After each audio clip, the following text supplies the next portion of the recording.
Welcome to the holidays and the Brew with Paulina. So today, what can investors expect from the stock market in 2025? Will the Fed's policy change with a new administration? And the third topic, TikTok. Will it get banned or not under the Trump administration? Let's look at these and more on the Brew.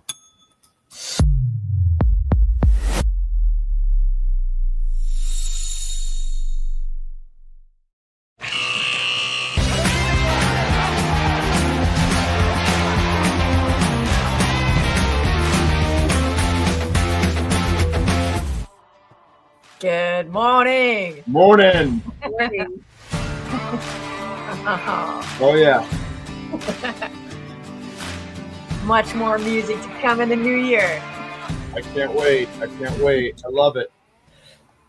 I think there's another one coming. I always get lost on that one. So, Paulina, welcome. Hello. Merry Christmas. Happy New Year. All that kind of good stuff. It's actually Friday. Sort of. Yeah. How you doing? Great. I'm ready for Christmas. Okay, good. And I'm ready to open some presents. Awesome. Me too. So I love the holiday week. It's my favorite part of the year.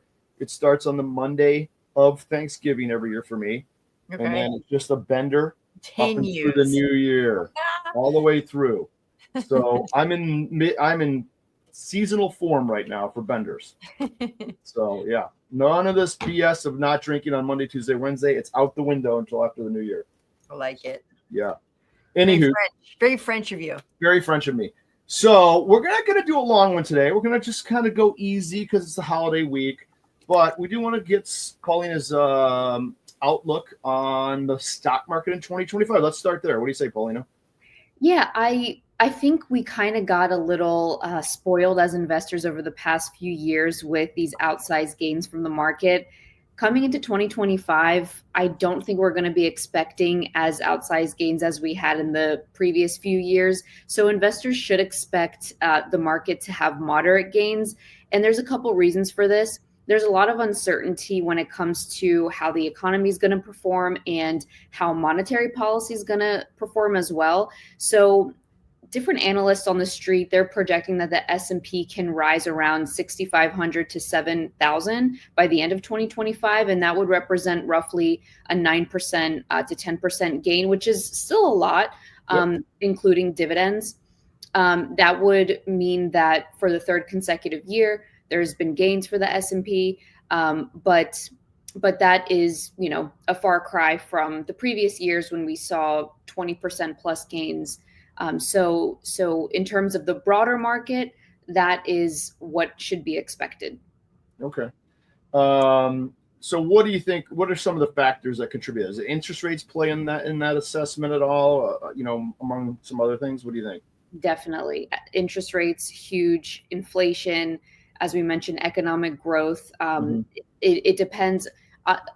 Obviously, the stock market and the economy are not one and the same, but they do work together. So when there's economic growth, that means businesses make more money. That means their earnings are positive, and that means their stocks go up. So we might not see the magnitude of growth that we saw in previous years, which could, impact ultimately, the stock market performance. But to your point, interest rates are a very important factor. And inflation, they work hand in hand. So inflation, obviously that's come down over the past 2 years, but that's projected to go above the Fed's 2% target. So that could put a dent on things. So interest rates, inflation, and economic uncertainty, those are the three risk factors for this year. Okay. Hey, Mal, how do you feel about the stock market in 2025? Any thoughts? I'm not a predictor, so I'm not good at this. So I always want to say it goes up all the time, but it might cross politically as well. I think there's, someone in office who's likes to keep the energy flowing and hopefully brings a lot of businesses back into the United States. We see some major moves happening with Canada, which is wild. So he's I think people are pretty bullish as far as the outlook, and I'm positive as well. So I would say that. Yeah, I think I'm positive. I don't know how positive I am, but I can't say 20%, 10%. I think I'm definitely positive though. So, but maybe to Paulina's number, maybe that 10%ish, and we'll do a little of this along the way and find our feet. There's a lot of things that could happen too, though, right? So there's so much new technology being discovered, and I always found that technology, once we got to that technological age, it can pull you out of really bad recessions from time to time, right? So just the sheer fact of it, right? So there's all kinds of stuff that is on the brink of really exploding, and we know AI is one of them for sure, right? I mean, I shouldn't even say that. It's already exploded, but it could still just mushroom. And that new quantum willow chip, which is on the forefront. So when quantum computation comes out and it's here, and it starts to, scale efficiently, where people can rent things like D-Wave and have access to it.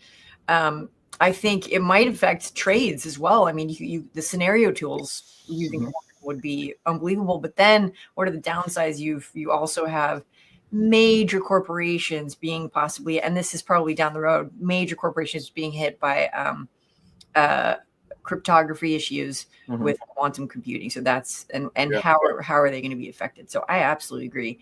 And it's just speeding up. I mean, it's not slowing down. So right. No, I agree. All right. Kind of dovetailing into the next topic, which is the Federal Reserve's policy outlook for 2025. So we know that Paul came out and said something last Fed meeting, right, about maybe they're not going to be as aggressive as the public thought, which caused this massive sell-off, right? Yeah. So what's going on with them, Paulina, from your angle? Yeah. So at the Fed's policy meeting last week, Fed Chair Powell said that from here there's going to be a new phase, and the Fed's going to be more cautious about further rate cuts. So during that time, the stocks sold off because the Fed, they revised their interest rate cuts in 2025.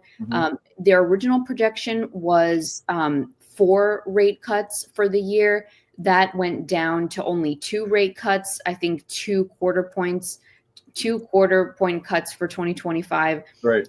So that means they're going to be more cautious around interest rate and their monetary policy. So that's obviously a negative for investors because they like cheaper, like a cheaper environment. So there are a few reasons for that, and happy to briefly dive into them. Yeah, well, let's do that right away then. So why the change in policy, would you think? I mean, what's the reason? I think they've been using that to fight inflation, right? So are they saying that that's not an issue anymore, or is it something else? So there has been a lot of progress on inflation. It has come down closer to the Fed's 2% target, which has allowed the Fed to ease its monetary policy stance. And that's why it changed its projection on the magnitude of the rate cuts. So the Fed, they now view that the risk for inflation, it's pretty balanced.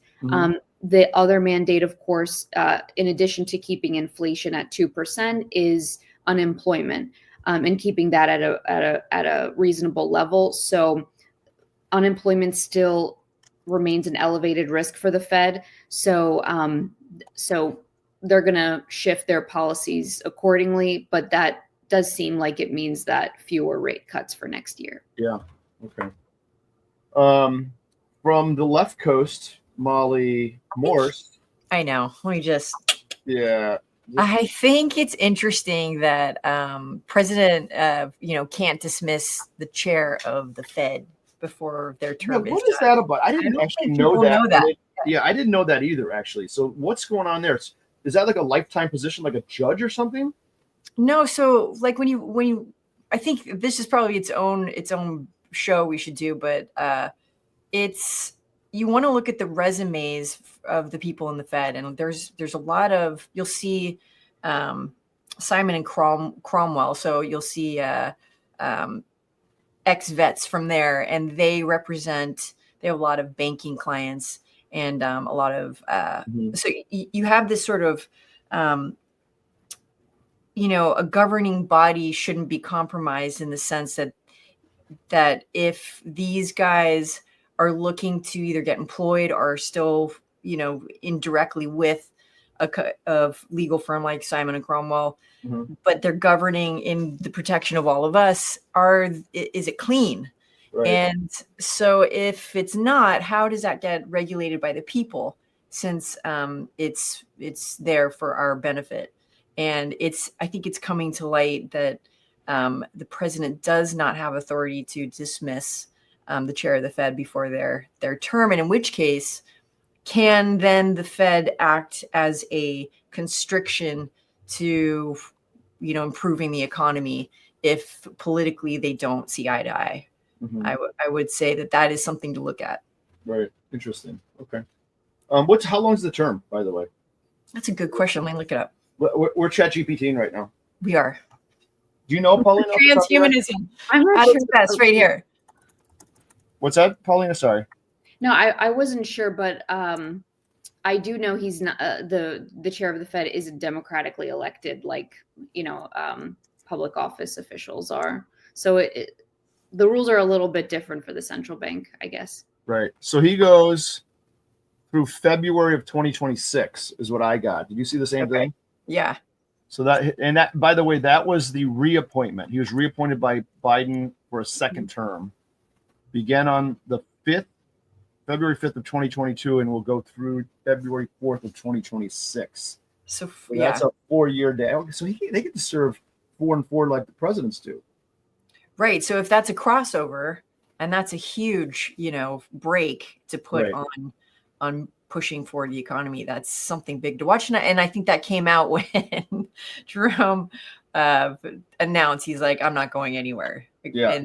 And that's when people started figuring out, which is a great thing because transparency is always healthy. So let's figure out how the system works. Yeah. Right. No, that's good. Okay, cool. I like it.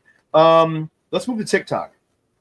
So will TikTok actually get banned, right? So what's going on here? Why does TikTok always get beaten up? Is it because it's Chinese? It's from China? Is that why? and they put a chip in my body and they're spying on me? What's going on with them?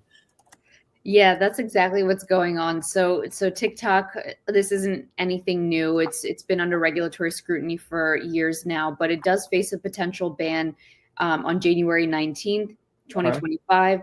So it could avoid that if the parent company ByteDance divests their ownership to non-Chinese companies. So the ban, though, it's not certain yet. There have been some recent developments, like a U.S. appeals court upheld a new law that required TikTok to be sold, or they would face prohibition. Biden, he signed a ban into law in April of earlier this year. But TikTok, of course, plans to contest the ruling before the Supreme Court. So TikTok, of course, has been widely considered to be some sort of Chinese spyware that's spying on Americans. They have access to all of our data and essentially can read our minds through their algorithm. It's just such an addictive platform. And obviously the content that's being fed to the US is a lot different than the content on TikTok being fed to Chinese consumers. That's a big deal. So yeah, you are what you eat. And if you're eating knowledge, and then China gets, the Moonlight Sonata, done in 14 different ways, and we're getting, the latest leg warmers in California, then intelligence goes one way or the other. Right. Yeah. Well, so yeah, that's the primary concern there, and why they want to ban it in the US. Details. My goodness. Okay. So they collect a lot. So the user data, location, love TikTok, contacts, browser history, because you're good at it. No, because I now loves you, Lex. No, I don't even have a good following yet. We're working on that though. Yeah. And I have a bet with Molly that if she gets me to a certain following on TikTok, we're gonna do fun things. So right. So that's the goal. It's on, game on. But I do like TikTok because you know why? My attention span's about 30 seconds. I'm like a child. Okay. I'm like a little infant. In TikTok, everything's 30 seconds or a minute at the most. Right? So I love that. And it's all visual. I get it. I know why people like it. It's so much fun, right? So I'm in. The other nice, interesting little story, this has nothing to do with anything other than TikTok. is one of my contemporaries in the trading business. He is the head of Susquehanna. Wow. He owns a major stake in TikTok. So he was one of the original investors way back when. Okay. And I just read about him in Forbes, the 400 richest people. He's in the top, I'd say 20. Wow. Yeah. Based on his investment in TikTok. Well, it's among other things. I mean, the Susquehanna business is pretty damn good. Yeah. So yeah, I read it and it was like $49 billion he's worth. Okay. Something goofy like that, right around there, 50 billion. And they said in the little article, little blurb about him, they miscalculated his net worth. They've got access to some tax documents of his somehow, all legal. And they realized that they had undervalued his net worth to a factor of, half. So they doubled it. Wow. Yeah. Oh my gosh. That's crazy. 50 billion. Do you know what I'd do with 50 billion? What? I'd buy you a plane. So you can okay, done. You guys I'm getting my pilot's license. So Yeah. I know exactly the one I want, Lex. Yeah. How about those apples? No, I give a lot to charity. I bet you do. You're a good human being. I would do that. So, okay. So should we be scared of this, Paulina, this TikTok thing? What the hell's going on with those Chinese? I mean, when it's scary or not so scary? I don't know if I'm scared yet. I could be though. Yeah, there's two sides of the argument, right? I think that the U.S. wants to ban TikTok because it wants to prioritize U.S. companies like Meta, who has obviously Instagram, Facebook, which would be a huge beneficiary if TikTok were to be banned. Google's YouTube would be another beneficiary. Snapchat, another prime beneficiary. So, and of course, we recently saw Mark Zuckerberg donate $1 million to Trump's campaign. So he definitely wants to have some influence there. Yeah. So I think it's mostly about competition, and from the U.S. company perspective, from a U.S. national security perspective, it could be that China has too much access to U.S. data. Okay, interesting. There's a really great scene in the movie Ex Machina. Have you guys seen that? No. Ex Machina. Incredible. Yeah, it's an incredible movie. And it's about AI. And it's they invite this kid over to, one of your friends who owns an entire section of the planet Earth, and there's a little, think tank, and he has one AI, he has one robot actually, and so they bring this kid in to test the Turing test to see if you can tell if it's human or not. And in that, there's a scene there that he picks up the brain and says, when the search engines came out, it was a lot of like gathering of information about what people were thinking. But what you start to understand why this is so important is when you start to understand how someone thinks, it becomes a battle of the minds. And then when you can feed masses, a type of programming, there's neurons are often created, but they actually atrophy if not used within, I think, a 12-day period or something. Don't quote me on the time period, but it's fairly short. And so if you're just thumb scrolling on dumb stuff that does not engage your mind, it will alter the intelligence of a country. And so there's different layers of this. Sure, companies will lose a whole marketing arm, a lot of, people will be put out of business that rely on sales there, et cetera. But what gets underneath is this real battle of the minds and how you spend your time and what are you ingesting and how are you using this thing? Yeah. The noodle, how we use the noodle. Yeah. I like it. You know what else I like? I like freedom of speech. I like freedom of speech. I'm just saying. Oh, what do you think about that? I do love freedom. I don't like when we went down that path with all these social media platforms. I know we're talking about social media now, but anyway, I don't like when we went down the whole that's misinformation. Who gives a shit if it's misinformation? Let people say what they want to say. Who cares? Yeah. You don't care if you're left or right. Just say what you want to say. Let people decide whether it's misinformation. Why do we have to always protect people so hard? Yeah, once you legislate one tiny thing, it's a slippery slope, and it creates legal precedents to just go with throw the rest of free speech out of the window. So yeah, come on. Everyone lies. Everyone tells the truth. It's just right. It's baloney, in my opinion. Agreed. I want to hear someone say the Earth is flat. I want to hear that again. Oh yeah, God damn it, it's not flat. I can prove it to you. But don't do that in a jacuzzi because it'll just go on for hours. Like make sure that conversation happens in the morning, not in a jacuzzi. Yeah. See, Paulina's too young. She's impressionable still. We gotta protect her. We gotta protect her. I love having like out of the box conversations. I am very open-minded when it comes to different theories. I don't shut people down when they want to like have an open conversation about if the earth is flat. I know a lot of people, particularly the highly educated, they are fixed in their ways. Oh yeah, and But I'm very, I love these debates. Yeah, no, I like them too. And I like it better when we, let's say COVID, for instance, real quick. Yeah. We didn't know what the hell COVID was all about. I was scared. I didn't know. I masked up. I had the hazmat suit. I didn't know. But once you do know, and you look back and you say, that was ridiculous what we did. Yeah. Right? Now, in the midst of it, I get it. Everyone's scared. People are dying. You have no idea what the hell this is. You play it safe a little bit. But once you learn and you know, and for people to say, oh no, even though I know, you still got to wear that stupid mask and you still got to social distance. That's when I think it's ridiculous. That's when I think it's stupid and people are trying to control you, a la TikTok. And right. when I get upset about it, I think that's ridiculous. So anywho, okay, enough of this. I 100% agree with you. And that was very bold to say. And I think, just basic information could have been fed out. So what is the, RO, I think it's pronounced R not, but what is the reproduction rate? So the more something reproduces, the less, scary it is because like Ebola, it'll just kill. And so the person that it's going to come in contact with, so it can't spread. So conversely, if it's easily spreadable, it becomes, and then of course, there's going to be a permanent, things that happen from it, et cetera. And you can go down that path and you can go to cytokine blasts and go dig in.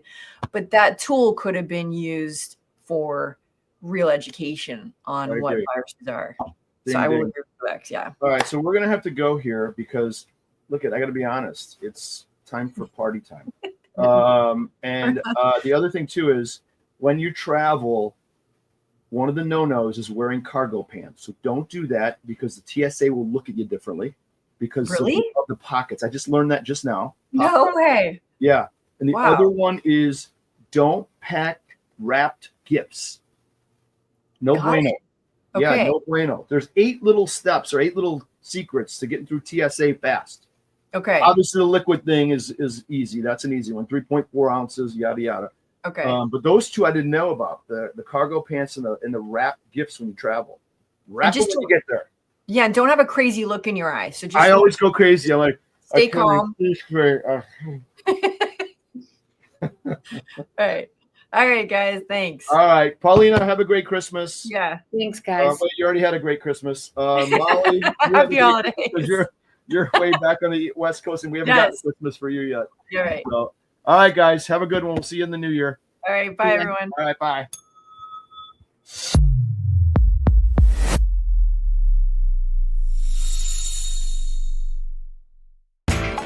You know how the financial world goes. Here comes the buzzkill. Please make sure to take some time to read this boring disclaimer. We will owe you one.